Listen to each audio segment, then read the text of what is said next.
Hey everyone, welcome back to another episode of 3rd and 20 Dynasty Podcast, Season 2, Episode 19. I'm JT, joined by the usual crew of Frank, Jake, and Lounis. We are into playoff season. Congrats to everyone who made the 3rd and 20 Dynasty playoffs. I think Frank did it, and Jake from this group. Yes, Lounis sir. and my team, we were not looking to compete this year. My team put up 65 points. We got a lot of people on the bench, right, or IR looking forward to next year. In our home league, Jake's the only one that didn't make the playoffs in our home league. It's just important to get out there, and Lounis and I are facing each other. Not that any of you care, but there will be more bragging rights to be had on this podcast next episode. All right, let's just break down the news and notes. There might be some Jake ribbing here as the episode goes on. So I'm sure there will be. Don't you worry, JT. So kicking it off, we got Lamar Jackson, who Jake traded away for Tua. Lamar got and Mixon running back 3. No. that was all we need to talk about. Lamar had his ankle hurt. Apparently his status is up in the air for this week. I don't think it's as bad as people originally were, fearing, but I'm not confident in him playing this week. And even if he does, I'm not sure how good he'll be. But after this week, I think he should be fine. So if you had a bye going into your playoffs, or if you still have a strong enough team that you can win this week, good for you. Otherwise, that really sucks, especially in Superflex leagues. Well, let me just ask the question. If you, let's say I'm on a bye, like you said, so I don't have to worry about this, but I was just thinking in my head because I forgot that I was on the bye. Okay, well, if Lamar's playing hurt, do I play him or do I play Teddy Bridgewater? I'm curious, if Lamar's playing through an ankle injury, who are you playing in that scenario? I'm still taking Lamar. Okay. I don't know. He's just too good. And I guess, did they announce what the ankle injury was? Was it like a high ankle sprain or what was it? They said it wasn't a high ankle sprain. He's day to day. If he's day to day, then yeah. By the time it's next week, I'm playing Lamar. Unless you're talking about for this weekend. Yeah, we're talking about this weekend. The issue is he's also playing the Packers, which that's a tough B to go against right now. Their secondary, even without Jair Alexander, is really strong. And meanwhile, you got Teddy Bridgewater. Teddy Bridgewater has the Bengals this week. I don't know. I don't know if you gave me most other names than Teddy Bridgewater, I probably would have said the other names, but you're giving me Teddy Bridgewater here, and I think you're going to have to wait and see on Lamar and just see if he gets any practice in at all. If he's limited, if he gets a full practice, obviously you play him. But other than that, I think it's kind of just wait and see for him. Well, what's annoying is I'm sure that there are people that are debating Lamar versus Derek Carr or Baker Mayfield or Mac Jones or Carson Wentz, and those guys all play Saturday. And if the Lamar news hasn't dropped over, he's good to go, or he's injured, he's not playing, you're going to have to make that decision of Lamar versus those four. And those are all 4 quarterbacks that you would rather not play if you have Lamar Jackson. But Saturday games always throws you in for a fucking curveball at the end of the year. First you got the Thursday, then you got the Saturday game. So set the lineups early this week. That's noted. I'm gonna do that. Yeah. So to me, it's just gonna be a mess. I don't know. I think if I don't see Lamar practicing Friday, then I'm not playing Lamar. That's just I don't know. I think if Lamar is playing, he is playing in my lineup. I think if that's just that's what you have to do. If you have one of those 4 guys, though, you're running the risk of they're not. It's going to be Tyler Higbee just came out of the blue. It's not exactly Tyler Higbee, but you're going to have your league, and you're not going to have anyone to replace Lamar with, especially because he's an afternoon game. So I don't know, a late afternoon, whatever. All right, other injuries. Elijah Moore joining Corey Davis on IR for the Jets. This season, I mean, it's the classic Jets just end the season kind of thing for them. Zach Wilson, he didn't have a great game against the Saints, but I think he's getting more flack. He's feeling more comfortable. And I mean, to kind of the Elijah Moore end, I think kind of overall the rookie season, if you have him, you have to kind of be encouraged The roster, the offense was like a shit show for a lot of the year. Yet, like the last couple weeks that he played, he was one of the most productive receivers in football. I think I saw like the last couple weeks he played, he was like 5th in receiving yards. He was putting up a lot of fantasy points.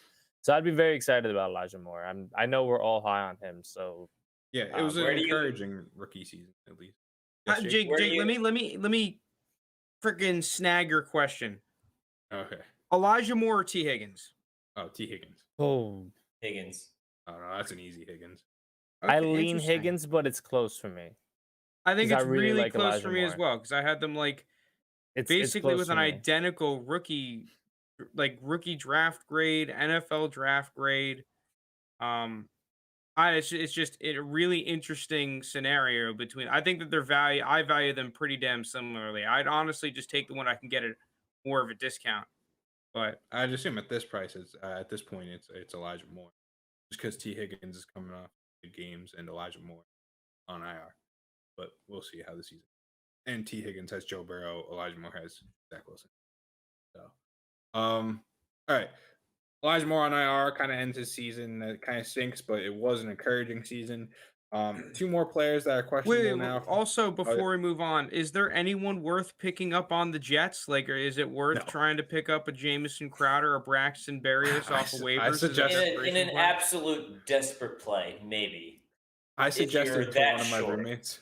I suggested to one of my roommates in a PPR or league, like where his season was on the line. I suggested he played Jamison Crowder over Jalen Guyton. That did not go well. Ooh. That was not.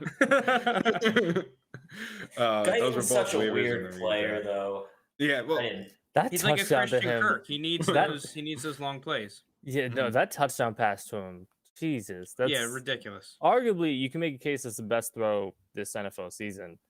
That play was insane. Yeah, well, whoops. Jamison Crowder did not play well. All right.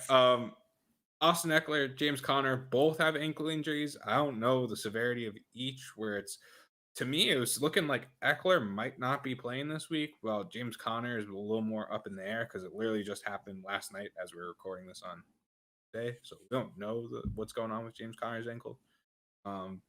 It should be also noteworthy with James Conner. It looks like Edmonds is going to come back this upcoming week.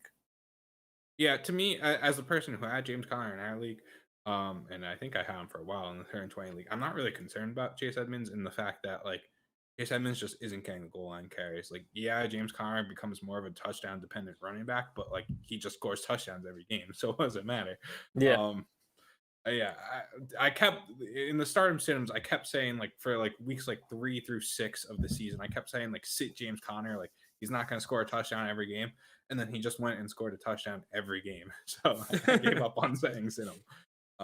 The other thing that's interesting too is that he has been getting work in the passing game. Now, it's not like they're asking him to really be an actual receiver. You know, it's more so like they're just kind of asking him to be that classic, hey, just run in the flat. And then Kyler Murray, if he wants to throw it to you, he'll run around a bunch and throw it to you. But nonetheless, he has been getting some screens and whatnot. And you did see him finally start getting some action in the receiving game vertically down the field. So maybe he eats into Chase Edmonds' workload, assuming he's healthy at least. Was it the ridiculous stat last night that they said like Chase Edmonds is like a top 5 player in one-handed catches this season? Not Chase Edmonds, James Conner. Sorry. I mean, maybe how many players? I was surprised. He goes up for one-handers a lot. I remember the one he had against the Bears was pretty sick. Yeah, I don't know why. It was just a random stat that was brought up on last night's broadcast. In my 5-point one-handed just catch league, he's pretty important. But okay, so in terms of injuries, if Austin Ekeler doesn't go, I don't know about you guys. I think that Justin Jackson's definitely the play. I don't really trust 1,000%. Any of the other running backs. I mean, I'm a notorious Joshua Kelly hater. No, Jackson's the play easily. He's been getting a little bit more touches the past 2 weeks. He's going to be the guy if Eckler's out. He is, but like I'm not excited. I'm not looking to play any of them, to be completely honest. Yeah, I just don't think either will be. You're not going to be happy playing either of them going into your fantasy playoff game. That's the issue. All right, that's fair. They're just going to be like 8 points, maybe. I don't know. All right. The last thing though is, and this one's going to be the wild card of the entire playoffs because it's like outbreak city right now in the NFL. I forget if one of you shared the stat. There's something like the past like month there was like 60 confirmed COVID cases. In the past 2 days there's been like 120 COVID cases.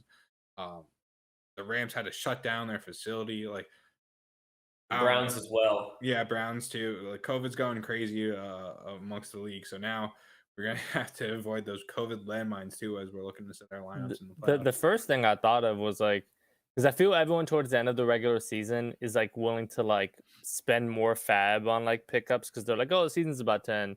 But for the people who held on to their fab, which I did not, I spent all my fab, but people who held on to your fab, there are going to be a lot of people that like you can pick up that are just filling in for guys. That'll be like, that can be like decent flex play potential. Yeah, I can't think of any right like the Dearness Johnsons of the world, who he's probably now rostered, but like you can probably find those kind of people. But I don't know. It's just going to be such landmines and everything. Yeah. And it's like, is it worth picking up that running back if he's behind like the second offensive line unit? Like, well, the other thing that's weird too, though, is that if you're vaccinated, right, you can the day before the game get 2 negative COVID tests and still play. Okay. You won't know these things until right before the game. Like we saw yesterday. I mean, it could go both ways. It could be you have 2 negative tests and last second they say you're able to play. It could be the other way where what we saw last night with Higbee, where you just had a positive test like 2 hours before the game. So someone in our league that we took over the team with, if you're following us along during the offseason, we took over a bad team. They had Tyler Higbee as like one of their last players to go, and they missed the playoffs because Tyler Higbee just got knocked out with COVID. And I think we're going to be seeing stuff like that during the playoffs, which is going to suck. Yeah, but, so I mean, our tip: just stay on top of everything. Like, don't set your lineup on Wednesday and think you're safe. You got to pay attention every single day. All right. I think we're going to move on to our big segment, right? We're ready to start mocking. Yeah, we're doing some mocking. So with the playoffs on us, right? Like, you probably know either what your lottery odds are if you have like a max points for a lottery, or you already know where you're picking at this point based on your standings. And, you know, if you're in the playoffs, like you're wondering, okay, if I get knocked out this week, like who am I going to be looking for? So I think doing a mock draft this early kind of gives us a good idea of what players like relatively should be around there in terms of prospects and everything, and guys that you should keep an eye out for when you're looking at the 40 times and the combines and all this stuff and the Senior Bowl and, you know, leading up to the draft. So with that, I think we're going to kick off the mock draft. We're going to do it live. We haven't picked anyone yet. We're just going to roll with it. So with that, are we good, Frank? Is it set up on the YouTube? Yeah, I'm ready to go. This is adjusting some volume stuff. All right, so I'm picking number 1. This is the first time I think I've ever been gifted the numero uno pick in one of these mock drafts. You're welcome. Now, Frank. I set it up and I gave it to you. Yeah, the only annoying thing is that there's actually a decision that needs to be made this time around, where last time you kind of just go in de facto Trevor Lawrence. I think I'm still sticking with the guy, Breece Hall, out of Iowa State. Is that a non-consensus thing? No, it is. It's consensus. Yeah, I feel like he's easily top 2, at least for me. This year he is, yeah. I mean, I think that right now, with the uncertainty of the quarterback one, I think that Matt Corral is a fine pick here. I'm still just going to go Breece Hall. We've seen it like these bell cow running backs in the first round of rookie drafts, as long as they have top like 45 draft capital, not even to a certain extent, have been very good. I think that Breece Hall really fits the bill of that, you know, prototypical bell cow running back, a guy that's going to be getting 15, 20 touches a game. He's good on the ground. He's good through the air. He does everything, and he's done it multiple seasons now. So I think that right now, number 1 pick, he's a pretty surefire running back prospect that I would love to get my hands on. And I think he could be easily a year 1 contributor. 1,000%. Right.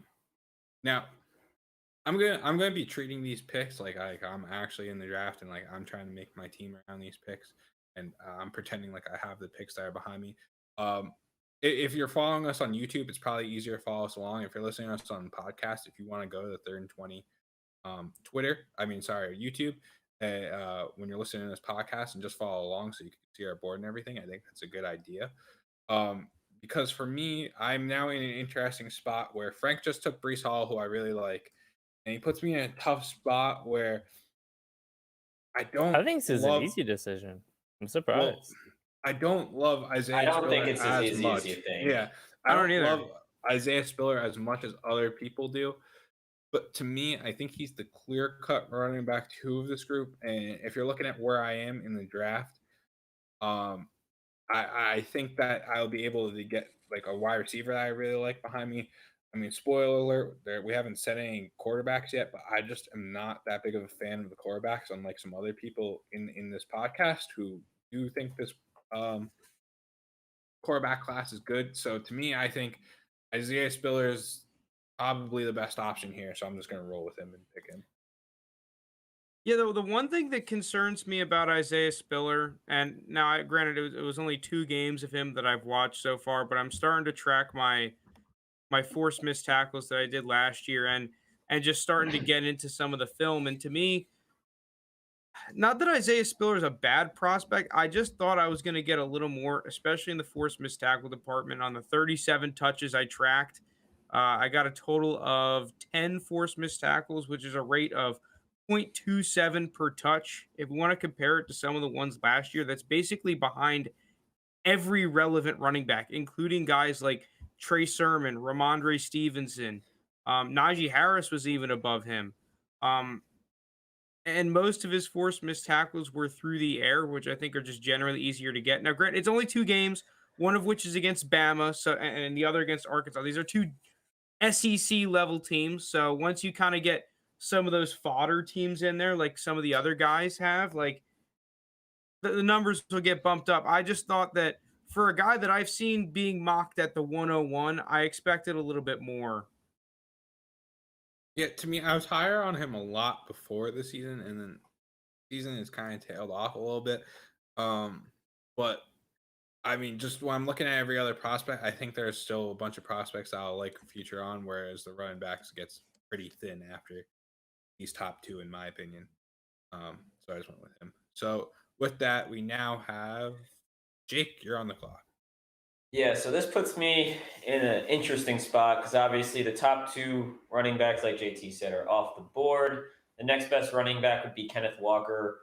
I don't like him at 3 here. I think there's other ways to go. So that basically puts me taking either one of the quarterbacks, whoever that is, whoever I have at QB1, which I have Matt Corral, or go my receiver 1, which I have Treylon Burks.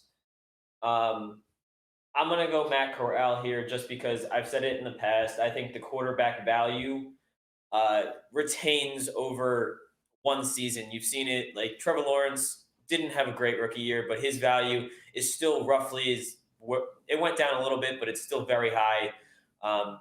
Still a top 24 player in Keep Trade Cut, I'm pretty sure.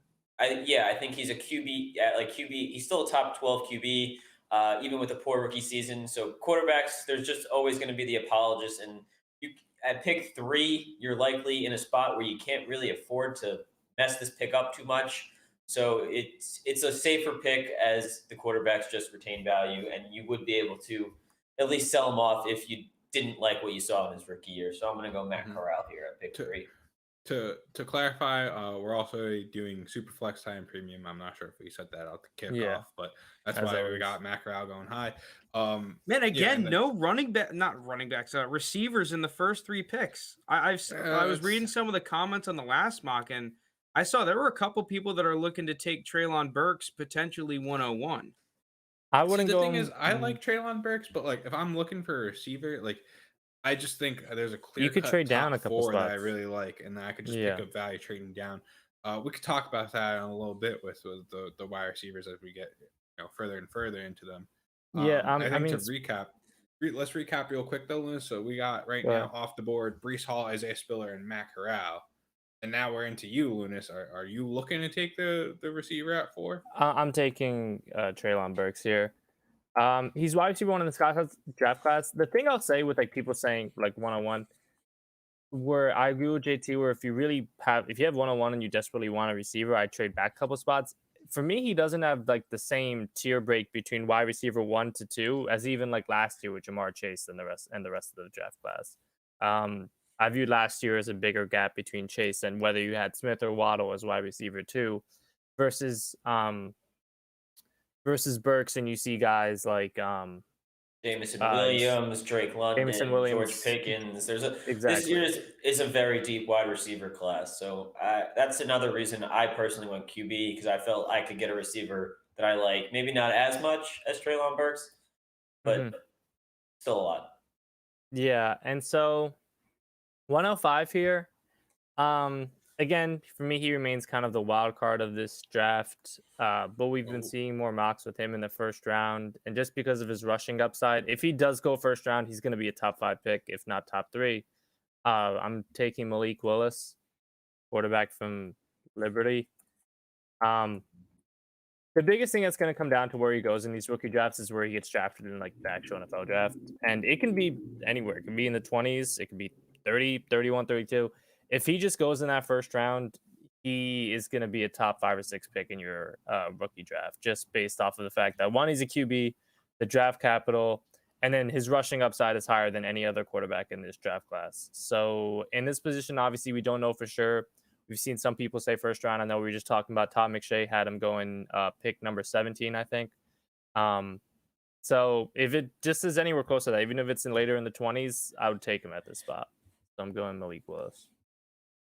Yeah, Benjamin, I just think that Josh Rosen, like, that's just the extreme case for a quarterback losing value. You look at most of the other first-round quarterbacks, even if they play like shit, they're going to have the apologists, and they're going to retain value. And as long as you get just a handful of good games in year 2, you can get a similar price, and you can still probably sell it at a slight discount, get out without losing too many chips midway through the first, like, their rookie season if you don't like them.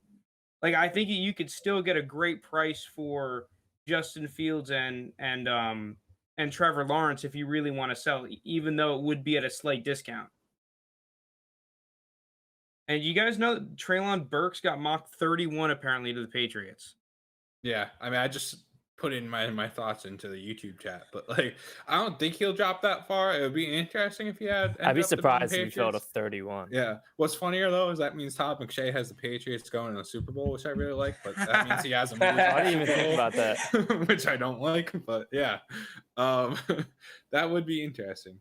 I can't imagine him going that far. The thing is with I think people still have Olave like super high, and we'll get into that, but I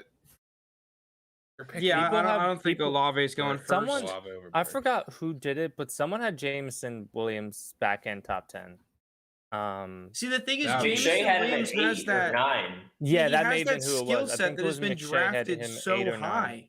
The guy's an absolute burner, and he has some polish. Like, I think he's somewhat similar to Henry Ruggs, but he's just a little bit more dominant on the field than Henry Ruggs was. Like, he is that guy that truly you command double teams. And if you have an offensive line and a system where you have more than 3 seconds to throw, I mean, the dude is a massive threat.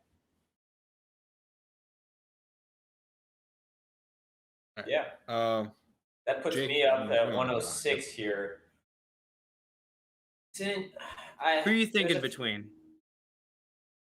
Here, I'm personally between taking Kenneth Walker, because after him, there's another drop-off. He's kind of that tier 1. I think that's the big running back drop-off. He's that running back like tier 1A to me, right behind Isaiah Spiller and Breece Hall before the next tier. I think he's kind of by himself above the rest. And then at wide receiver here, I mean, Garrett Wilson, Drake London, David Bell, George Pickens. There's a lot of guys. Jameson Williams is a guy that was mocked very highly by Todd McShay. I think they had him at 8 or 9 in his first mock this season, which overall that is not. Yeah, he had him at 8. Yeah, which is crazy high. And then at that point, I could also go Kenny Pickett, who was McShay's top drafted QB here. I picked 12, I believe, to the Steelers. Yeah. I'm leaning Kenneth Walker just because, as Frank said, the running back position is just one of these things where if you get some guy drafted in the top 45 or so, which I think Kenneth Walker will be, that they're expected to have this bell cow esque role here, and I think he's a guy that fits it. We've seen him do it at Michigan State this season. He was a Heisman semifinalist, I believe. I think he finished like 5th or 6th in the Heisman voting. So that's who I'm going here is going to be Kenneth Walker. Yeah, Benjamin, you're right. If Matt Corral or basically anyone that's not Malik Willis gets drafted late first round, you're right that the value drops tremendously. If they're more of a passer, I think Malik Willis is a little bit of a different story just because of some of the recent like late first round, second round running quarterbacks, and just like they just have to play, and they've been fantasy relevant. But you're right. If Matt Corral goes late first, like. Yeah, you're not picking him top 5. No shot. Okay. So that brings it to me then, right? All right. So, I mean, similar to Jake's mindset, like to me, I'm not a Kenny Pickett guy. Like, sorry, I just can't buy into him. I think I'm looking at the receivers. Jake just talked about how there's the big drop off, and I feel like most people would probably pick Garrett Wilson here. And I'm having a tough time saying no to him, but I'm going to stick to my guns. And I'm actually going to take David Bell. No, come on. Wide receiver from Purdue. Why, dude? Was that who you were going to pick? He was definitely about to take David Bell next 2 picks. I was really hoping like Breece Hall, David Bell, and one of the other receivers was going to be so juicy. Oh, yeah. I'm sorry, Frank. But I think he's almost solidified himself as the wide receiver 2 for me in this draft, and I think I have him closer to Burks than I do Wilson, who I'd probably say right now is my wide receiver 3. I've got to watch more, but I have him at wide receiver 4. Watch the Notre Dame game. No. He's getting no. Ranking. I know because I'll admit I haven't watched like enough of David, but I've seen like obviously the Purdue big games they played this year, and he's falling out in a ton of them. But I had him right behind Jameson Williams and Garrett Wilson. Those are like 2 and 3 with Burks first. The thing is, we've seen like 3 years of consistent wide receiver production from David Bell. That's a good point. Just dominating like other Big Ten defense. So I don't know. I think he's on a team that is not normally considered like a strong wide receiver team, although they did just put out Rondale Moore in the first round. My issue though is for some reason I still feel like he's being slept on. The draft analysts might typically don't have him going in the first round, which is surprising. Yeah, a lot of people have him in like the mid-second, early second. But I mean, second round wide receiver is not necessarily a bad thing. Like think of Thomas, Devontae Adams, Anquan Bolden. Like there's a ton of wide receivers that go in second round. So that's not scared me off David Bell at all. I'm just. Well, yeah, that's interesting because I think the reason he's not going as highly as you would think is because of the athletic concerns. You're thinking that he's going to run like a mid 4.5. And I mean, there's some people that are like hoping he runs a mid 4.5. But at the same time, dude, this guy, it's kind of like when CeeDee Lamb went behind Jerry Jeudy. It's like, obviously Jerry Jeudy, someone like Jameson Williams has that ridiculous level ceiling. But I watch David Bell and I just see a guy that can play. He's going to fit into every system. You throw him the ball. His body control is absolutely ridiculous. His catching ability is absolutely ridiculous. And I think that his releases are a little bit more nuanced than he's getting credit for. So I don't think he's going to have like major separation concerns or anything. And I mean, the dude's kind of a chunk. Like, I mean, he bullies. He will bully defenders. Yeah. I will go to the grave saying separation is an overrated metric. I don't even care if David Bell gets separation on. He's 6'2", 210. Like, just go up and get the ball. I don't care. As long as you have a quarterback who's willing to throw it, it doesn't matter. All right. So, yeah, I'm just gonna go. This is one of my favorite little runs in the draft here. It as of right now is these late first round picks, and it's funny because I'm pretty sure there were people saying earlier in the offseason on Twitter like, sell your late first, dude. I want to buy these late firsts and early seconds if anyone is still interested in selling, because you can get some phenomenal receivers. So Exhibit A is Garrett Wilson. Yeah. This dude is just a technician. Just phenomenal player. Garrett Wilson at 108 is crazy value too. And Yeah, like there's an I argument that can't he even could go- disagree. I can't even disagree with any of the guys who went above him necessarily. Like it's just the wide receivers are deep. You're gonna get really good wide receivers at the end of the first. All right, just real quick, guys. I was gonna go ask a question to Frank about like who he traded for these late first, like what established players right now. But Keep Trade Cuts asking me who I should start or sit this week. It's between Mike Gesicki, who I think is healthy, or Logan Thomas, who has a torn ACL. So which do you guys shout out, which one do you think I should start or sit? All right. Dude, But I get actually- some wacky ass starts and sits too. It's like, Yeah, there are some kind of wild ones. Yeah. All right. So late first in 2022, to actually ask you the question, Frank, these are the players that Keep Trade Cut says are ranked evenly with it. We got Calvin Ridley, Ezekiel Elliott, Michael Carter, Leonard Fournette. Which of those guys are you giving up for the late first? well, if a late first is pick I think all of them. 108. Oh yeah, hold on. There's also a mid first is a weird spot. I don't know. Well, Let's just say I it's think the late first. 109 is a pretty fair late first, 109, 110. So to me, that would be the next receiver I was going to take is Drake London out of USC. I think I would take Drake London over all of those players as of right now. Really? Yeah. Even your guy. Well, I mean, I guess there's the whole, but we don't know the situation and everything. But even Calvin Ridley, you'd rather have Drake London? I think Calvin Ridley's definitely the question mark. The thing is, dude, I'm such a sucker for this stuff, which is why I try not to read it. But when I do, I just can't. Like the Twitter doctors. Like I see a couple of opinions on stuff that I have no idea about, and I think it's just like the truth, right? I keep seeing everyone saying that Calvin Ridley's not going to play, so now I think he's never going to play again. So now I no longer want anything to do with him. You know? You're fully out then? I don't know how to value him. I really, because I love him as a football player. No, that's why I said I think JT was on my side of it when the whole thing happened. We talked about would you trade him for a late first? I would. I mean, like, there's a chance he comes back, but it's just something that I just don't want to deal with as a fantasy manager. Like, I'd rather just like give me a late first. There are good receivers in the late first round. I'll just move on with that. I don't want to deal with the stress of wondering if he's going to come back or not. I mean, dude, Drake London or Garrett Wilson are both phenomenal players. I think they're both even first-round Jameson. talents. Yeah. So I really like getting either one of these players. And we're going to look at some of the landing spots as long as we have time. But it's like, dude, I was looking at it last week. Half the fucking league could use a receiver. Literally half of the teams could use a receiver. So I think that there's a damn good chance that all of these receivers that we took are like locks for the first round. Yeah, and it looks like I'm now on the clock, and you're putting me in a tough spot because I was hoping you didn't go wide receiver, and I've been waiting all day for that. I've been waiting all day. Can I trade Jacobs for a first and a second? Yeah, I think you probably should. Yeah, I probably would. You're putting me in a tough spot, Frank. Do I go wide receiver again? I think these are the clear four. And so what I'm debating now is there's a bunch of risky running backs, like ones I like, but I acknowledge the risk, like Zach Charbonnet.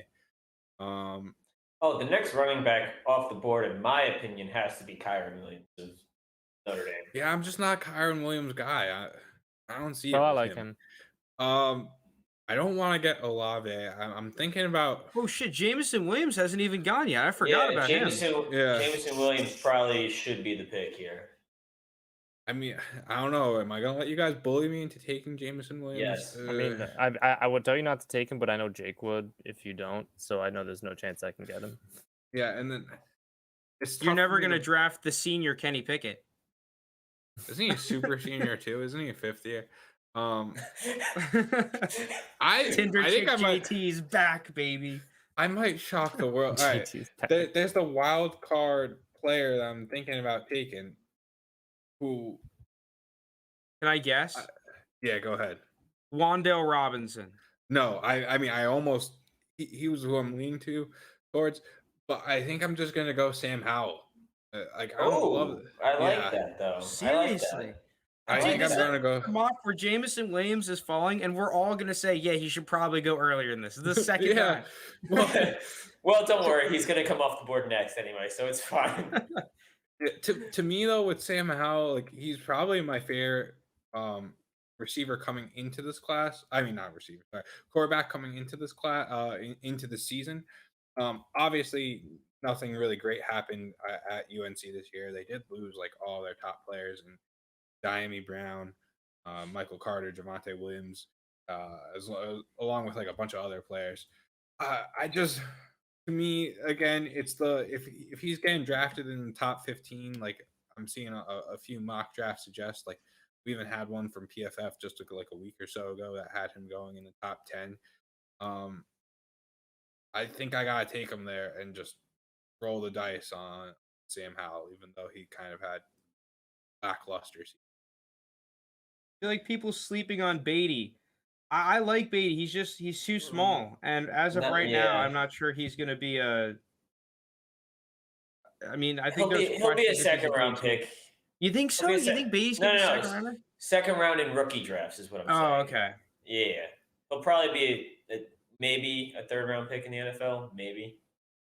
You think he'll be? I don't know if he'll go that high in the NFL. Dude, he's looked great. I mean, I agree that people are sleeping on him. I'm just not taking him in the first round unless the NFL takes him high. Especially because I liked a guy like Michael Carter last year, and he went early fourth when I thought he was a somewhat similar-esque profile, a similar-esque player.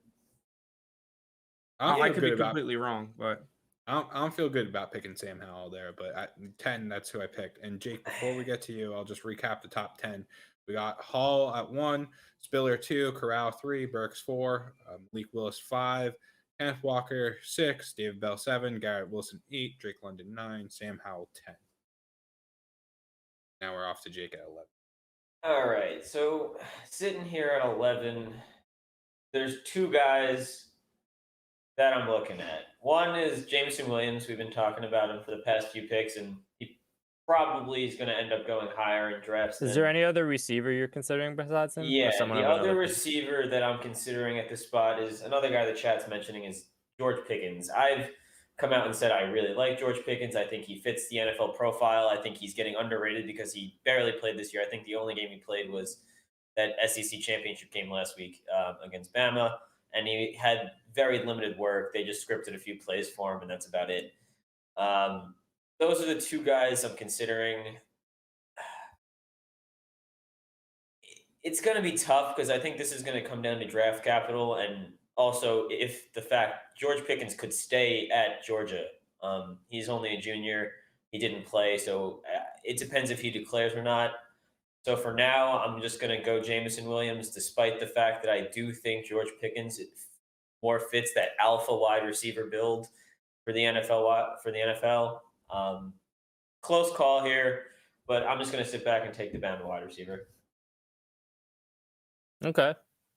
I mean, we've been saying for like 3 or 4 picks now the name Jameson Williams. So I would have taken Jameson Williams at 106 or 107. That's that's high. That's high. Probably 107. He's still not breaking into my top 4. Like he could rival Drake London for me, maybe, but I don't know. I still have him. I think at 5 and less. I think right now he might be my 2. It's between him and Wilson for my wide receiver too. But I got to watch more David Bell. So we have a question in the chat right before Lounis goes. Oh, was it the Waller question? Darren Waller for straight up pick wise. I'll ask, are you a contender? If you're a contender, I don't know if I would trade Waller. Yeah, I like Waller still. I think I'd rather just keep him. I don't think you're going to get the value. If you're rebuilding, let us know that, because then that changes things. If you're rebuilding, I understand wanting to sell him to a contender. Otherwise, it's tough to trade a tight end of that caliber. Just because it's such an advantage, and you're really not gonna find another one that's really close besides the top end guys. Unless really like you have like a Kelsey or Mark Andrews or something. Yeah, you're not gonna be able to replace him this draft either. So that's not. But yeah, let us know though if you're like a rebuilding team, because then that's different. All right, Looney, you got back-to-back picks here, 112, 201. So I guess I'll be the one to take him since no one else has. Kenny Pickett. That could be a phenomenal pick, by the way. I mean, he might be the first QB off the board at this point. Like, what if he's available at 112? How can you not pick him? Especially now that some people are saying he might be QB1 in the draft class. Oh, I did this wrong order. So he's been rising up a lot of draft boards. I know he's had a strong end to the season. I just think if you're sitting on 112, obviously it's early. As we get closer and we kind of have a better idea of where guys are going, it's going to really solidify for us like where each of these QBs should go in these mock drafts. But early on, it's starting to heat up that he might go in the first round. And if your quarterback can go in the first round of the NFL draft, you should go in the first round of your fantasy draft. So that's my pick with Kenny Pickett. And then at 201, I'm going to go with I'm between Pickens or 201 is a juicy pick here. You got Ritter, who might be another first-round quarterback. You got Kyron Williams, Zach Charbonnet at running back, Wandale, Olave, Pickens at wide receiver. I know 201 is a juicy pick right now. I was between Pickens, Olave, and Kyron Williams. I mean, dude, these are the picks I was trying to acquire for cheap earlier in the season. These early seconds. I'm gonna go Olave. You're like, I'm gonna go Olave. Really, Lounis? Lounis, come on. Don't bully him out of it. Don't do this. Don't do this. Okay. I just want to point out the fact that like before I made the pick, people are like, "Oh, you could go Pickens, you could go Olave," and then like I say one of the names you guys said, and you're like, "What? Man. How could you possibly take him?" It was one of the suggestions you guys listed. It's not like I just sent someone out. Well, the thing with him versus I think Pickens is more talented. It's just obviously he is. The injuries. Yeah, Pickens is way more talented and has a bigger, more physical Olave's build. been more healthy. Pickens can bully someone, man. He's like 6'3", 210. Can't bully someone from the bench. I think he's smaller than All right, so back on the Waller thing real quick. Apparently Nicholas is not contending. Not contending. Okay, so that changes things. He's got pick 3 and pick 7 in the first round as well. I think I don't know, Timothy. I think the 2023 draft is pretty fucking fire. I love those running backs. The 2023 class is loaded at running back. Yeah. All right, Robert Miller's giving you some credit there, Lounis. He thinks that Olave is a solid pick. You got one person that likes it. Thank you. I just think I mean, listen, Tony can't stay healthy for shit, but when he played, he looked good. Health though has been a concern. But with Olave, I think he has elite speed where a team is going to be kind of excited to pick him. I don't know if he's going to be a first round necessarily, but definitely kind of the first half of the second round, and use him in a ton of different ways, kind of almost like a poor man's Waddle. And just like kind of being a deep threat for a team, but I think he can do a little bit more than like a Ruggs could with some of those shorter routes. I just like him at 200. He's been relevant in college football for multiple years. I know this year people expected a better season from him, but he has 2 really fucking talented receivers on his team that he has to share targets with. Garrett Wilson is going to be Jigba is legitimate. Right now. Yeah, no, he's going to be like a top 12 pick next year in the actual NFL draft, assuming he continues his trajectory. And then Garrett Wilson's a stud. He's going to go before Olave. So it's kind of tough. Like it's like for someone who's expecting better production, you have 2 unbelievable receivers playing with him. But I'm an Olave believer. I like him. I'll take him at 201. My problem with Olave, I think, is a little bit of a finished product. Now I haven't really ground the film a ton on Olave, but I've watched a fair bit of Ohio State. I think he's a fine player, but 201, I'm taking like all the other players around him. I feel like. All right, Mr. Hinkman, you're up at 202. I mean, dude, this is such a juicy pick at 202. Oh, it's another juicer. The top of the second, no, from like literally like what is it? Maybe like 107 or like 108 to like 204, 205. That entire range, you can put in kind of any order. Oh God. Yeah, Nicholas, I think the thing with 2024 is that it looks like you're getting a really elite player at every position right now, which is very intriguing. Closely elite in 2023. I mean, you got some nasty receivers, Smith and Jigba. Yeah, and then like Jahmyr Gibbs, Bigsby, that Tucker kid from Syracuse. Is he a 2023 guy? Yeah. You've got like tons of players. Yeah, Keyshawn Butte. You just have a ton of like established studs. players right now, let alone other guys that could break out. Not to mention Bryce Young. Addison's a 2023 receiver as well, right? The Pittsburgh guy? Yeah. I believe so. Yeah. The one who made Kenny Pickett. Hey man, he wasn't the one who did the fake slide. No. Fake slide was nasty. That was a nasty. All right, we're off track. Jake, you're at 202 in this. I mean, Olave, which you trashed. I mean, yeah, it makes my pick pretty easy in my opinion. It was a guy I was considering at 111 here. I'm going to take George Pickens. I really do think that he's going to start moving up draft boards very quickly. If he 1 declares and 2 his medicals check out, which I assume they will, since I think the medicals checking out is going to be a big thing with the stock.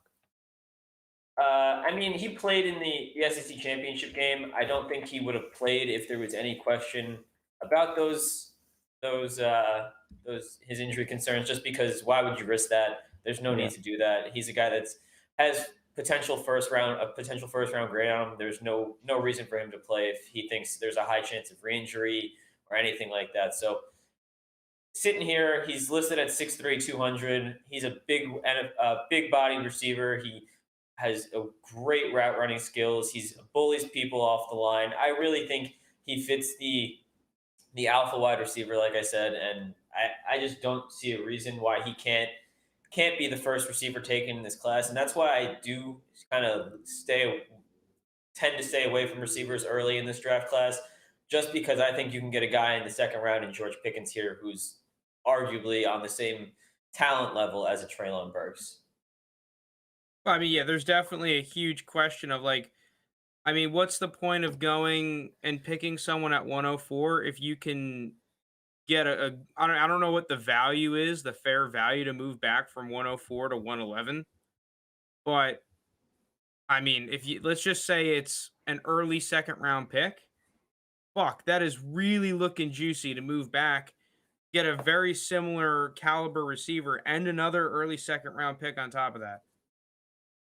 To move from 104 to 111, I think you could get more than that to move. You'll probably get a first round pick. You should get another first. Yeah, like if you can get see that, like, because we've talked about it on a prior podcast, but like we were saying when DJ Moore was getting that hype, if you could move DJ Moore for T Higgins in a first, which apparently you could do on Keep Trade Cut, I'm not sure how well you would actually have been able to do it at the time, but it's just worth it. It's one of those trades just worth to do, because the first round pick is just too much for the gap in between like two relatively similar receiver prospects, in my opinion. Timothy in the chat says Pickens or Addison if you had to decide today. I'm going Pickens just because, like I said, I think his upside is massive. Dude, Addison. I see. If you guys want a great Twitter follow the Campus to Canton guys, because they post some phenomenal graphs. And Addison, like for players at his age and like his year, has been producing really well. Yeah, I like Addison more than Pickens. There's two totally opposite sides of the spectrum, and one that did not produce until literally his 5th year at college, and one who is now producing pretty high numbers in, I believe, his 2nd year. I just rather want Addison. All right, but we good to yeah, move JT, on you're to up my at pick 203. Yeah, so to me, again, another tough pick. I'm looking at the running backs. Now we're getting to the point where I probably feel more comfortable picking a running back, but I still think I'm more comfortable going with the wide receivers. Zach Charbonnet would have been my pick here if I wanted to go running back. His tail end of the season, I didn't love it. I'm just going to go with it. I'm going to pick Wan'Dale Robinson, wide receiver, Kentucky. Okay. That's nice. He's done. Picks, JT. Am I? All right. Well, I'm feeling good. If Lounis was like, "Oh, dang, JT, you're taking my picks," I would have felt a little uncomfortable. I'm stealing your picks, so that makes me feel better. Well, it's just another dude that's like, you look at his production, it's ridiculous. Yeah, Terrace Marshall looks awesome. Shut But he was handpicked by Joe Brady. How could he fail? Oh my god! I'm never gonna hear the end of that one. We still got. I'm gonna hold on to that for 5 years. Terrace Marshall will have a breakout game. Don't worry. You have Waddle like wide receiver 5, JT. No, it would have been. I mean, you're making me go off track from Wandale Robinson here, but it would have been Chase, Bateman. I think Marshall was third, then Waddle, then I think Rondale Moore, Elijah Moore was probably in my top 6. Yeah, you hated Devontae was who I was at. Yeah, I like Waddle, but it was tough for me to pick him around where he was in the draft. All right. So Wandale Robinson, Frank was talking about earlier. He just mentioned his production. He's very good against man coverage. I was looking at some stats earlier that showed that he's among the top players, in man coverage, production wise, and he's right up there with Drake London, David Bell, and there's probably another wide receiver that we might hit on near the end of this draft who's also solid in that coverage.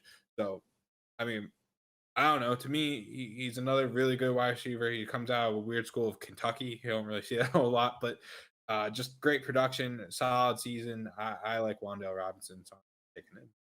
Well, yeah, the other reason that's important, the production against man coverage, is that apparently, according to a lot of the analytics guys on Twitter, is that that's one of the stickiest metrics is production against man coverage. So, I mean, you just look at some of the past draft classes, all the top players seem to have that at the receiver position. So it does seem to be pretty important. Yeah, Timothy Logan, JT is a certified Devontae Smith hater. Yeah, I still think that.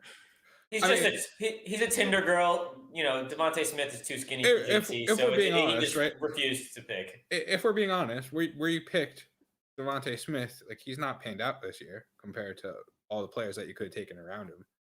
Like Devontae Smith has not outproduced Waddle. He's not done better than Javonte Williams.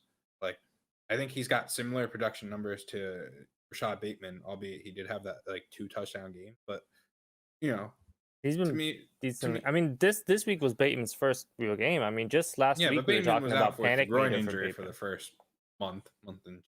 Like, all right, we can't get we can't get JT riled up. You're get fired up, Linus. I'll take Devontae Smith versus Bateman. All right, I got back-to-back picks here, 204 and 205, and I mean I'm just gonna take the guy that's been falling way too far, and I think I took him last draft as well, and that's Kyren Williams. Yeah, he should have been my next pick. He shouldn't make it here. Yeah, I'm not in on it. I'm gonna surprise you guys with my next pick. You're not gonna like it. Yeah, I haven't. I know who your next watched a ton of tape. I really haven't watched a ton of Notre Dame games this year, to be completely honest. But for the pedigree and the numbers that I've seen, what I've seen out of Kyren Williams, I mean, 204 is just worth the risk. I mean, Jake, I know you've watched a little more Kyren Williams than me. You were thinking that he's going early 3rd, late 2nd round NFL draft right now? I would say he's firmly in the 2nd round. I think it'll be late. But I do think he will be that 4th running back off the board behind the 3 that went top 6 in our mock here. It wouldn't surprise me if he went before Kenneth Walker, just because Kyren Williams does more in the pass game than Kenneth Walker does, and that's kind of what NFL teams are looking for. But overall, at 204, this is a home run pick, in my opinion. I just think Kyren Williams is a do-it-all back. He can run between the tackles outside, and like I said, he's very good in the passing game. So, I mean, depending on his draft capital and his landing spot, I think he's going to shoot up draft boards here. So, I like this. Rondale Moore depth of target is -1. I mean, that is hilarious. But Deebo Samuel's depth of target I was going to point to like Deebo a yard. Samuel. I think it's more an issue with the coaching and how they're using Rondale Moore, where they should actually be using him down the field more. But I think because they just see he's small wide receiver. But with the likes of Deebo, like normally I'm like a dot far equals good kind of guy, not like ridiculously long where you have the Jalen Guytons of the world, but with the likes of a Deebo Samuel or a Rondale Moore, I don't have any issue with a small a dot. But I think Rondale Moore. I don't have an issue with it, but I mean I'm on his side in terms of I'd rather Devontae Smith, like pretty certainly. I don't know. All right, now who do I pick here? 205. This is So I think the two guys that I would be deciding between. Now there are a bunch of running backs that would be in the question here, like Zach Charbonnet. Someone was mentioned in the chat Tyler Beatty, who is another guy that I would be deciding between. Tyler Algier out of BYU, I think is interesting. Rashad White out of Arizona State, he's another really interesting prospect. I have not watched any film on those guys really, so that's how I determine a lot of my running back rankings. Because of that, if I were drafting today, which I think JT was saying that's what we were doing earlier, I'm choosing between Carson Strong, Ritter, and Dotson. Oh, I do. I'm fucking not deciding love between Jahan any of those Dotson. guys. I don't. I'm not choosing between any of those guys for my next pick. Well, you're taking Charbonnet. I know you. You're taking Zach Charbonnet. All right, who are you taking? Well, Lounis, did you think I was taking Charbonnet too? Yes, I thought you were taking. Okay, well, I'll surprise you guys. The thing, I'm a Carson Strong truther. Oh, come on. I mean, last year you were a Kellen Mond truther. I mean, yeah. Last year I was a Kellen Mond truther. What? I'm still a Kellen Mond truther, just not as hard. Yeah, Carson Strong's my dude. I'm taking him. I think we kind of baited you into taking Carson Strong. That's a big bait. That is such a bait. Yeah. No, it's not. Carson Strong QB1. What up? All right. Do what you want. Live your life, Frank. Dude, look at his best throws. Round. His best throws are disgusting. And like he's more mobile than you could have said. For. You could have everything you just said. You could have said about Jordan Love 2 years ago too. Also, now, no, Utah. Now this will change based on what happens in the draft. Like at this point, I mean, for the entire mock, like everything's going to change based on what happens in the draft. Yeah. But so I was thinking about taking Zach Charbonnet here, who I really like. I don't know if I really like, but I think I was the highest on here of the group. But I started looking into the tight ends. Oh. Yeah. The thing is though, it's not who you think. So I think there's 3 really solid tight ends as this group, right? I'm not a big fan of Trey McBride, but I think Jake Wordmeyer's fine, Isaiah Likely's fine, but who I really like is Charlie Kohler.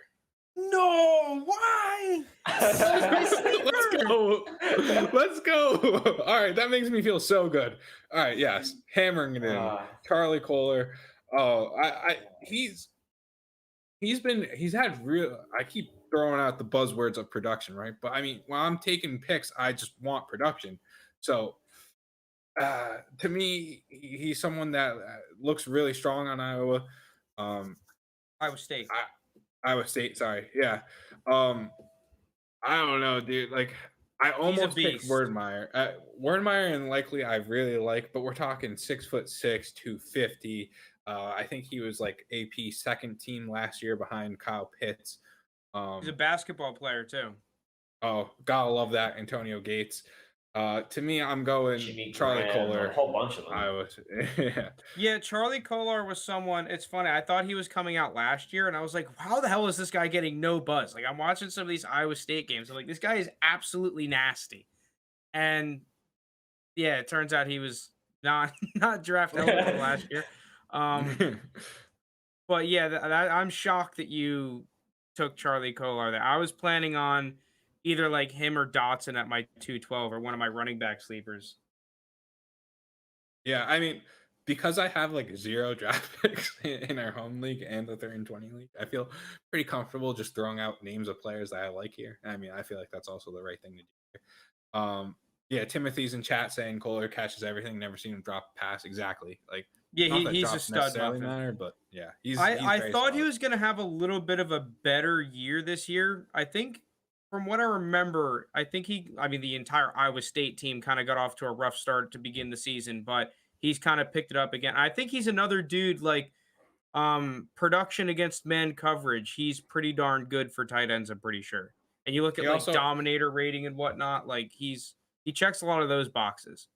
He also had like over 3 yards per route run, which is like not a thing for tight ends. Like it's like Kyle Pitts, and then that's it. and then now we have Charlie. He's Well, yeah, not especially in a Pitts, 10 but- premium draft. I mean, he could be a similar pick to the Muth, where it's just he's not as sexy as some of the other picks, but I mean, for his position and just a talented player, and he's a good ass pass catcher. Yeah, I mean, if you're looking like, you have like a solid roster full of players and you're not really trying to drop many of them, he'd be a great taxi squad stash too for a couple of years, I think. Maybe just one. I don't know how long it'll take for him to produce, but yeah, I don't know. I'm feeling real good about my draft just because Frank's been really upset with all my picks. So I am shocked that you took Charlie Coe. I didn't think you knew he was. I said I'd surprise you guys with what the heck is that? That's so mean. I mean, I feel like a whole lot of people aren't looking at the tight ends right now. To be fair, Yeah, I to be sure, but I watch a decent amount of football. I almost like I was between Wordmeyer and Likely too, but I think Kohler is the best here. My PC is also dying, so if you guys want, all right, Jake, you're go up. grab picks while I'm going on. All right. Well, I think you guys the board just fell to me the way I want it to, because this is a guy that I really like, and I think he's fallen way too far considering what position he plays. I mean, I'm going to go Desmond Ridder here, quarterback, Cincinnati. He's a guy that I think I have as my personal QB3 right now. I think he's just a winner. He has all the intangibles you want. He's a winner, and he has the big frame. He's a big quarterback. He has a good arm. He runs a little bit, provides that rushing upside. And I think a team's going to take him probably in the middle of the first round. And honestly, like Luna said earlier, if he's a first-round QB, he should be a first-round pick in your rookie draft. So getting him at 207, I just think is pretty crazy. So that's who I'm going with here. Yeah, I just didn't really think he was going to be a relevant first-round pick or like an early second. Yeah, all I these have seen a quarterbacks, couple it's gonna people come down that are to their like capital. really at bat for Ridder though on Twitter. Like there's like a handful of people that are like There is a Ridder Ridder hive. QB1. He is There is a really Ridder good, hive. man. I'm a fan. I was actually gonna take him if you didn't with the. Well, he's next got a pick. lot to prove in this college football playoff. Like he can massively increase his draft stock if he has a Yeah. couple of really solid games on the big stage against some good ass teams. Yeah, I mean, he's 6'4", 215, and can move. He's rushed for like 6 touchdowns this year, 500 yards rushing. So, I mean, he's a guy that I think, he's not a, what's his name, Malik Willis of this class where he really relies on his legs, but he can get outside the pocket and he can run if needed. And you're going to call some similar to like Justin Herbert, where you're not going to call that many, but he does have the legs to move. Just what he did to Notre Dame made me love him right away. The trash talking he did before the game, then backing it up, that was a power move. So I think that's a really good pick. I was going to take. I purposely didn't mention him because I didn't want anyone else to take if he gets picked in the first round, there's no chance you're getting him at 207. Yeah. Even if he's an early second round pick. I was going to say, even if he's an early second, I don't think you you get him at 207. I think he'd definitely be at the top end of the second round. Man, I thought he threw more interceptions this year than 8. Nah. No, he's been pretty good. So I'm actually going to go with kind of 2 similar players here. My next 2. First pick, I'm going Jahan Dotson. Yeah, that's a solid pick there. 208. Wide receiver from Penn State. He's just insanely fucking explosive. He's close. He's top 5 in a lot of Penn State's receiving stats career wise. He can make big plays happen out of nowhere. I'm sure Jake saw that firsthand against Maryland, his team earlier this season. Yeah, what was that? 220 receiving yards or something? 3 touchdowns, Absolutely 86 yard toasted us. Yeah. I just think he's an explosive player. I think he's I'm gonna say just because he went to the same school, but I think he's kind of like a decently better KJ Hamler. Maybe not as like straight line speed fast as Hamler, but he's fucking fast. He's like way more all around than Hamler was. Yeah, he's a better all around receiver though. Yeah, and kind of almost similar receiver I'm taking my next pick is Mechie. So we had a lot of expectations coming into the year they didn't live up to. People thought he would be the number 1 early on, and obviously Jameson Williams has taken that spot. But But as the Alabama offense has played better towards the end of the season, his production has gone up a shit ton towards the end of the year. If you want to say defenses are focusing on Mechie, that's okay. But there have been tons of times where Bama receivers ended up being good NFL prospects while having an even better Bama You mean receiver. focusing on Jameson Williams? Jameson Williams, yeah, Okay. I'm sorry. Yeah, like if you want to say they're focusing on Jameson Williams, you can point to so many years throughout Bama. Like we had the Judy, Ruggs, Devontae Smith, and Waddle, like all on the same team. Like, and that didn't really affect how good they were in the next level. So Mechie's someone I'd feel good about taking him at the end of the second round. I still think he's a super explosive player. He had a little bit of a slow start to the season, but the past couple of games he's been going off. He had a great game against Georgia in the SEC championship game. And if at this point at the end of the second round, you're not full on into like kind of just taking, like you're looking for guys who might have the highest ceiling. Mechie's someone who I like a lot, and I think he could end up has the potential to be a very explosive player.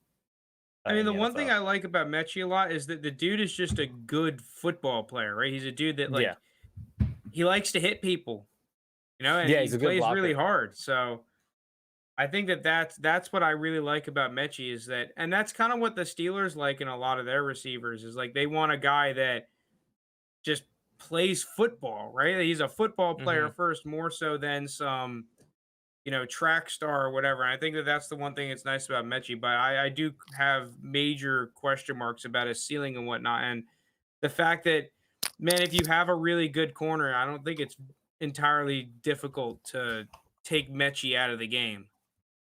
I don't think Mechie will ever be a number one on the next level, but I think the hope is he can be a decent 2 or 3. But I definitely agree. He's not going to profile him, at least in my opinion, to be like that is a good one. point. Mechie did tear his ACL. According to Timothy, he may return for another year. But does that have any impact for you? I almost completely forgot about that. If he returns, I completely forgot about that. I feel well, so Lounis, I'll give you the chance. Do you want to change that one? I mean, I own up to my mistake. I'm not. It's okay. But hit the draft. I do think talent was. I already hit the draft button. It's typed in. There's no changing. If he does enter the draft, though, I still do like him. ACLs are injuries that we've seen NFL players recover fine from. So it's I'm not surprised. Like none of these the running backs or the Liz Frank. After Kyron Williams went, I'm not in love with any of them that much. Yeah, well, I'm going to take one of those running backs that you're just talking about, and I'm going to take the one that's fallen all the way to the back end of the second round, and that's Zach Charbonnet. I thought he was going to fall to me. I mean, I just think he's fallen too far at this point. I'm not in love with Zach Charbonnet. I don't think he's an elite NFL prospect, but at this point at 210, getting any guy that can contribute in an NFL backfield is valuable, and I think he has the opportunity to do that. I don't know if he will, but he's definitely shown that he has the ability to take 200 carries and get 1,000 yards and all that this year at UCLA. So you put me in a tough spot here, Jake, because I thought I was going to just seal that off with a, like Zach Charbonnet, go home, everyone's happy. I got all my guys. Sorry. It's a tough spot where I'm looking at the board now. The guys I'm between so we got Jake Wernmeyer from Texas A&M and Isaiah Likely, the 2 tight ends. Justin Ross I'm considering. And then, believe it or not, Brian Robinson out of Alabama. And it's tough. I don't know which one of these guys to pick. I don't know if you guys are leaning any way towards any of these guys. Brian Robinson would be my next pick. Well, okay, so I mean, my lean would be, and it's impossible to tell now, but if NFL teams cleared his medicals, it would be Justin Ross. Yeah, that's where I was going as well. Like, I guess that's the only thing. Like, if he's gonna, like, they'll test him, give him physicals, everything. If he clears, I still think like his freshman year, people thought he would be like an easy first round receiver after his freshman season of college. So at least I thought so. That injury he had though was pretty. It's just pretty bad. That's what I'm saying. He needs to have good medicals sent to teams and like where they approve of it. That's the only ultimate toss up with him. I think talent wise he would be the next pick, but health-wise, I don't know. There's like a lot of running backs that I really like at this pick. Brian Robinson's the next running back I like. I think Brian Robinson is the one that I'm going to take. I'm going to take Brian Robinson. Okay, Alabama. That's a good pick. And honestly, I wouldn't be surprised if he goes up based on the NFL draft. I wouldn't be surprised if he shoots up. If he gets drafted high in NFL draft or lands in a good spot, like I don't know, Atlanta or something. Deep sleeper Zay Flowers. That's the BC kid, right? Am I mistaken there? I believe so. Yeah, no, that's the BC kid. He's someone I like too. If we went 3 rounds, he'd probably end up being in my 3rd round somewhere, mid to late 3rd. All right. Well, the running back that I want to take was between Rachaad White, Tyler Beatty, and then that I don't know how to pronounce the guy's name, the BYU running back. Because he's someone who I like a lot too. He's interesting. Now, I think that to me, I would want to grab him more in the 3rd round. I'm going to just take it off the profile more so. I think that Beatty's a really damn good player, but I think that Rachaad White has such an interesting skill set because he's a dude that he's big, but he's also a phenomenal pass catcher out of Arizona State. This is going to be weird because I do not love the player that I'm going to comp him to, but I think that he could easily be like a Kenyon Drake. But if you get a team that believes in him and puts him in that Kenyon Drake pass catching-esque role, I think that he could be a phenomenal producer year 1, and have a ton of upside that you could pick up. And I've seen him go all over the place. I've seen him go a lot higher in mocks that I've seen on Twitter, like very early 2nd round. But if he goes around here, who knows? The thing is that the running backs is always like, if you get a guy that goes really early 3rd round or late 2nd round and the NFL puts capital into him, they're going to get hyped out the ass. Or like in the Trey Sermon scenario, if a team trades up for him, and then vice versa. If a guy goes day 3, well, then he's going to get knocked down a little bit. And then you're going to be able to pick up a guy you might've liked earlier in the draft in the middle to late 2nd round. Yeah. I don't know. I think I would have rather the BYU Tyler Algier, I think is how you pronounce it. Yeah, Algier, something along the lines of that. Pronouncing names is not my forte. But yeah, I don't hear. Isaiah Likely is someone who I've now mentioned like 3 times though. I feel like I could have also go there too. So yeah, I was thinking tight end in this spot. Yeah, there's a lot of honorable mention guys. I don't think we really have enough time for the next segment, so we want to just recap the draft real quick and break down all the picks. I could run through them real quick if you're not on the YouTube and looking at the screen. We got 1, Breece Hall, 2, Isaiah Spiller, Matt Corral, Treylon Burks, and Malik Willis are 3, 4, 5. Kenneth Walker 6, David Bell 7, Garrett Wilson 8, Drake London 9, Sam Howell 10, Jameson Williams 11, Kenny Pickett 12, Chris Olave 13/201, George Pickens 202, Wan'Dale Robinson 203, Kyron Williams 204, Carson Strong 205, Charlie Kohler 206, Desmond Ridder 207, Jahan Dotson 208, John Mechie 209, Zach Charbonnet 210, Brian Robinson Jr. 211, Rashad White 212. So only 1 tight end. Only 1 tight end. And I was going to say in the 1st round, we had 5 receivers, 4 quarterbacks, and 3 running backs. Yeah. Well, it's like every year, dude. The running backs, they're going to get some hype late in the season, especially when the redraft crew comes in. Yeah, the redraft crew. But like if you were to draft today, it's just a lot of the safer picks are the receivers, where you know that they're going to be at least semi-relevant. You know that they're going to have some sort of draft capital. And like there are going to be running backs who just go up off like draft and fit. Like for example, if Brian Robinson ends up like Bills take him end of the 2nd or like end of the 3rd or something, he just jumps up. So there are always running backs that jump off landing spot. You don't want to go into landing spots really quickly? I mean, if you want to just cut it to a quick 10 minutes, we Yeah, can like go 15 through it. minutes real quick. We can get into some All landing right. spots. All right, so last segment then. Let's break down the landing spots. All right, we'll kick it off with quarterbacks. So what we're looking at is teams that are most likely going to get a replacement player, whether that be through the draft, through free agency, through a trade. What teams are most likely going to want to replace their quarterbacks, and then run backs, wide receivers, tight ends. But kicking off with quarterbacks, the hot spots, the ones that we feel like are almost certainly going to be getting quarterbacks, or at least switching up the quarterback room. We got Carolina, Denver, the Giants, Texans, and Steelers. Now, Texans is a weird one because it's like Deshaun Watson and just doesn't want to be there. They have a good quarterback. He just doesn't want to play for the team, and there's a whole legal situation going. Who knows what's the case scenario there?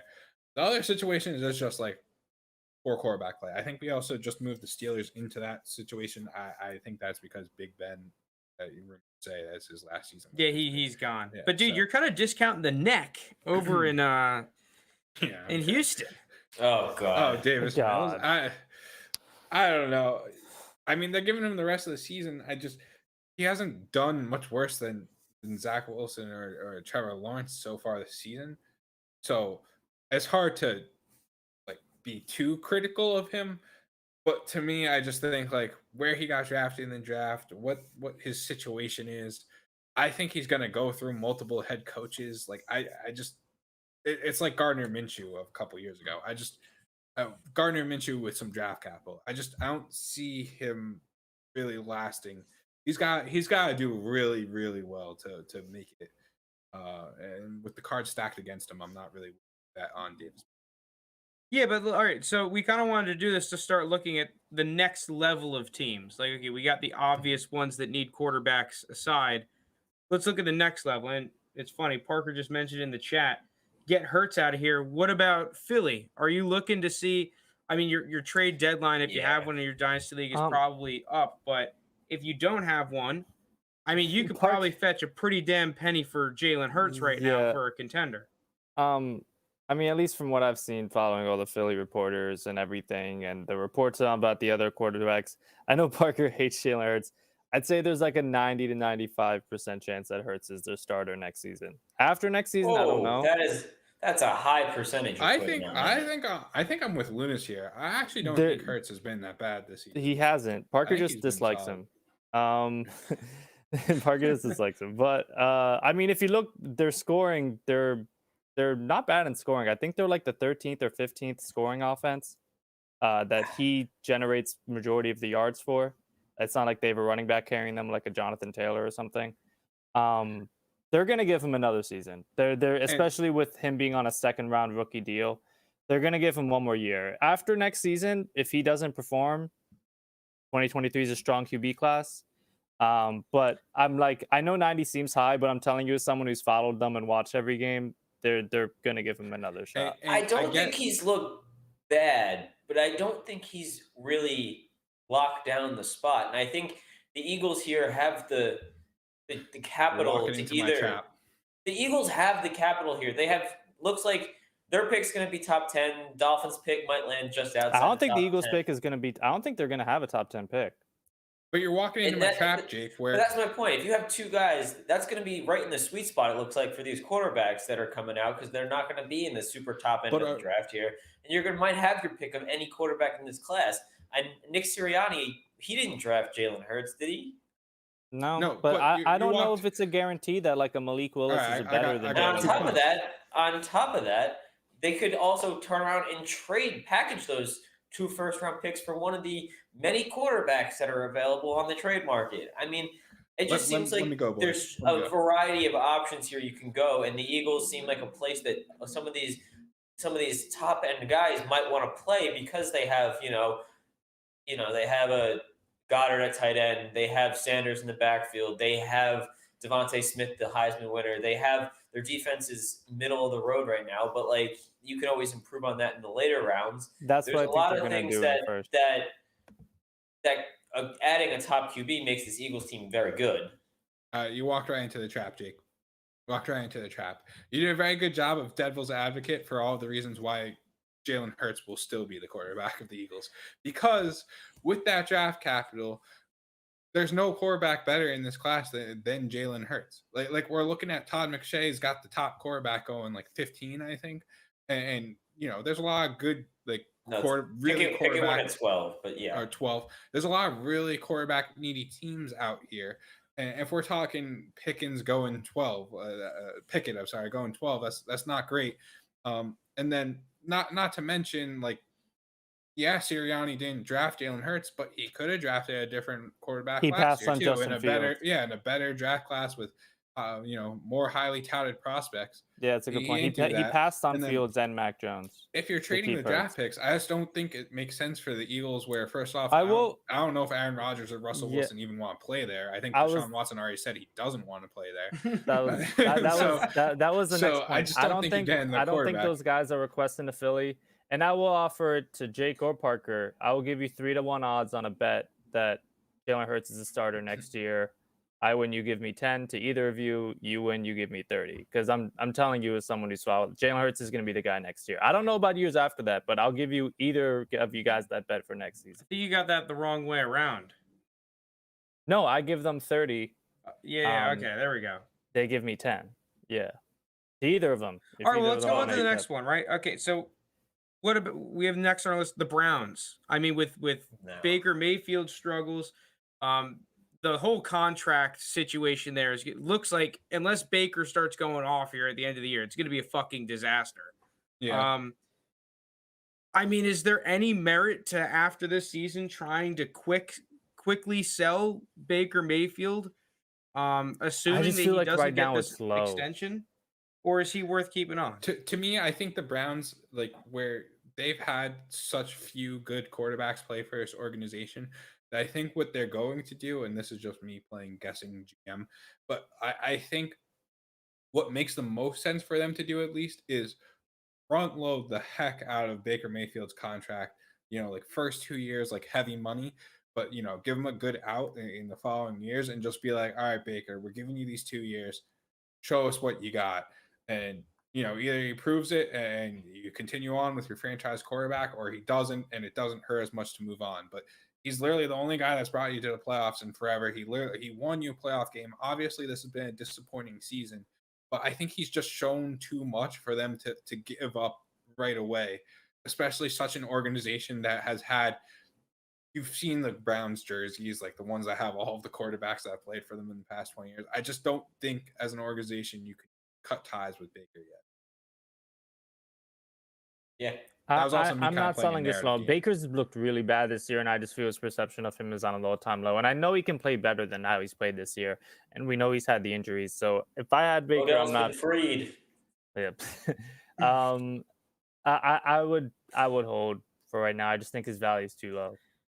I mean, in terms of dynasty, I would try to get rid of Baker, but the Browns, they're not getting rid of him. In dynasty, I think he's like a hold. That's what I'm saying. Dynasty, I think he's a hold because I think you're selling low on him.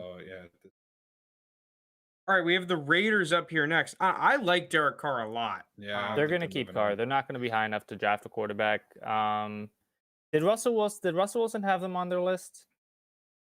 No, I don't know, but I think everyone's down to But I don't think anyone's going to want to go there anymore because they're going to have to bring in a whole new head coach. Their roster isn't that great. I think Carr's the guy there next season. I think Aaron Rodgers can recruit an entire team there. See, the funny thing is that if Derek Carr leaves and goes to a team like, let's say Sean Payton pulls another freaking Drew Brees with him, like I want to buy Carr even more then, because I think if you get him with a really creative offensive coach again, like, dude, he's going to be putting up some fucking numbers in my opinion, especially when you add if you have some real talent around him and a solid ass offensive line and some structure. He's not on a team that's just a fucking disaster every year. I mean, I think Derek Carr's looked very good this year. I think he's played very well with all the shit that's gone on in Vegas between Ruggs and Gruden and all the stuff they've had to deal with off the field. So overall, I think he's earned a starting QB spot. I think it's going to be with Vegas, but if it's not, it'll definitely be somewhere else. Yeah, I'm not. I don't know, because Joe Herbert is right. Baker is a bus driver. I'm selling Baker. I'm out on the Baker train. I'm out on Baker as well. I just like who are the Browns getting other than Baker? That's my thing. Well, that's why, especially with the Browns' history, they're not moving on from him just because they've actually found someone that is a capable quarterback. Yeah, no, that's the thing. They're not high enough to draft someone. Yeah, but what if they're one of the teams that's in the running to trade for someone? Then they're gonna. Who's gonna? You think Russell Wilson or Rodgers is gonna want to play in fucking Cleveland? Good point. The way he said it. No one's gonna want to go to fucking Cleveland.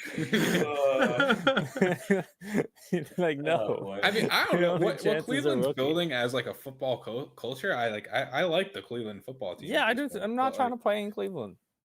Yeah, but the thing is, what if they're like, yeah, like if let's just say they get a free agent and they're like, okay, you can have the draft picks, you can handpick whatever receivers, running backs, offensive line. We don't care. You can have Rodgers. You're coming in here. You're the GM, bud. Like, you could go to New York City, play for the Giants. You could go to New Orleans, play for the Saints. Oh yeah, you want to play for the fucking Giants, the team that's won 2 games in the past 3 years combined.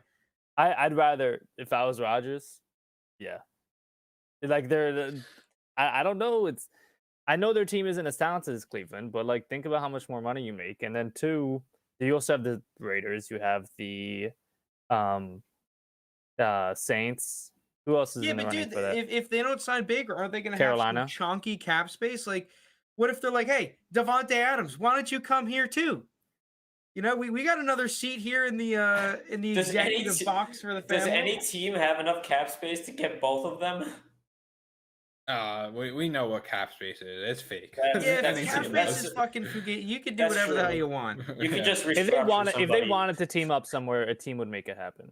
All right, we're only going to be able to focus on the rest of the quarterbacks, and I think we're going to have to end. Okay, but let's get through the final 3. We got the Minnesota Vikings. I still like Kirk Cousins. Yeah, Kirk Cousins is nice. It's gonna be Kirk. It's gotta be Kirk. Here's the thing, though. I think Kirk next year is very important for him. Because I think they can get out of his contract after next season.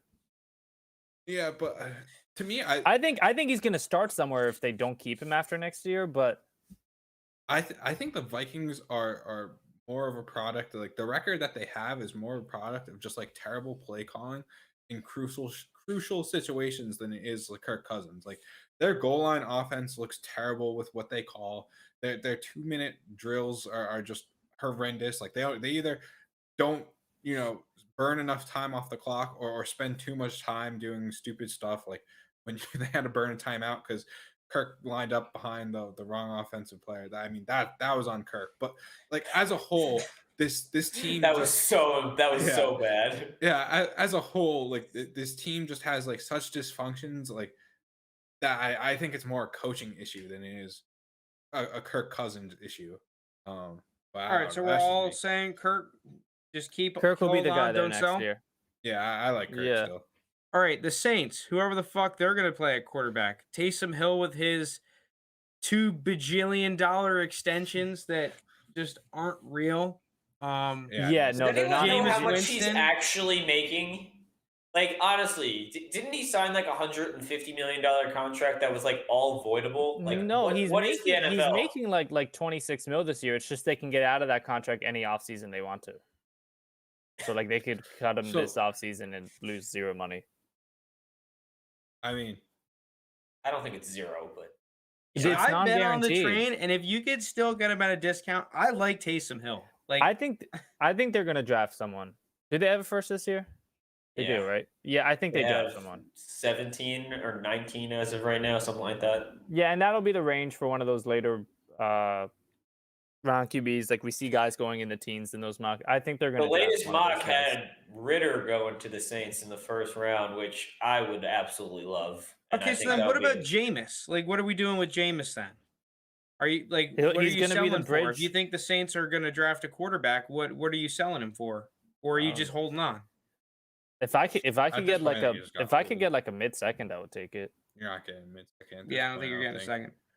I think he was going for like a mid to early second peak when officially the starter on the. Well, yeah, I think. What's his keep trade cut value right now? I will dive into it. We got Jameis. He is worth.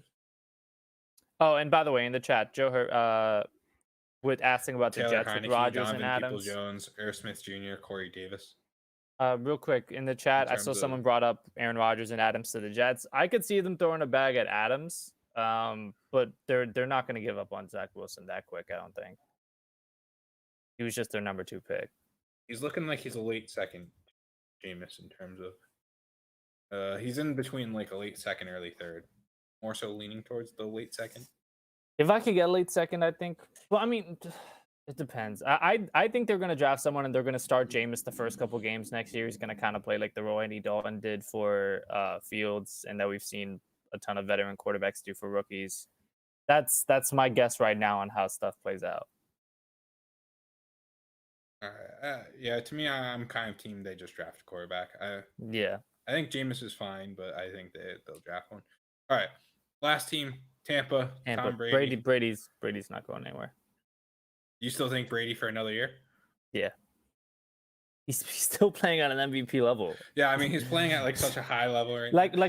What's the idea? The fact of like if he wins the Super Bowl, he wants to ride off into the sunset. Like he's still at some point you have to do something else with your life. Yeah, exactly. Right now is the one time that nobody seems to be questioning if Tom's going to retire. Like now it's just that's out of the question. No, he's going to keep going every year for the past 9 years. It's been. I think when he's not playing at a top 5 level, revitalized him, man. He just loves playing. Dude, he looks sunshine. Good. I get. If you're playing a postseason game tomorrow, is there any quarterback in the NFL you'd rather have than Tom Brady? No. Yeah, but if he wins another Super Bowl, at what point is he like, yeah, no one's gonna do this again. You're still not taking Mahomes for that one game. You're still not taking Herbert. As good as those guys are, you're still taking Brady. He's still playing at a top 5 level. He's an MVP candidate. I think when he's not at that elite tier and he's maybe somewhere like top 15, almost like if he looks like how he did his last year in New England in Tampa Bay, that's when I think. If you're Tom Brady and your whole thing is basically your legacy, right? Like, I strongly doubt there will be another quarterback that wins as many Super Bowls as Tom Brady. Especially if he wins one this year, right?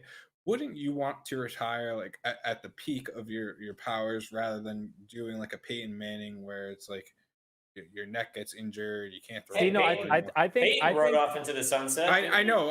He ran off with like the worst quarterback rating of a Super Bowl winning quarterback. I even think if Brady wins the Super Bowl this year, I think the 3-peat intrigues him. God. I don't know, dude. I think at his current value, if you think the 3-peat intrigues him.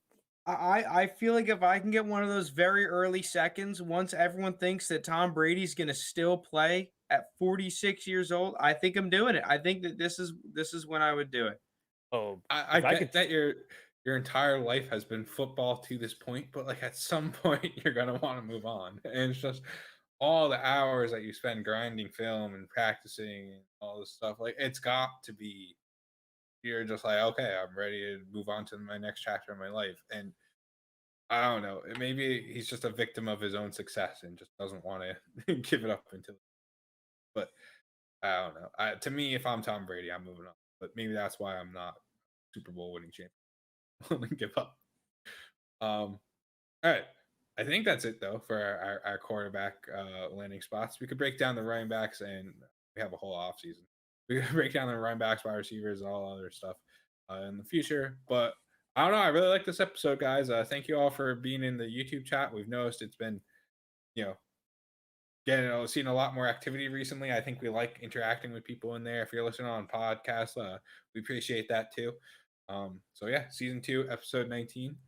Thank you, everyone. Thanks, guys.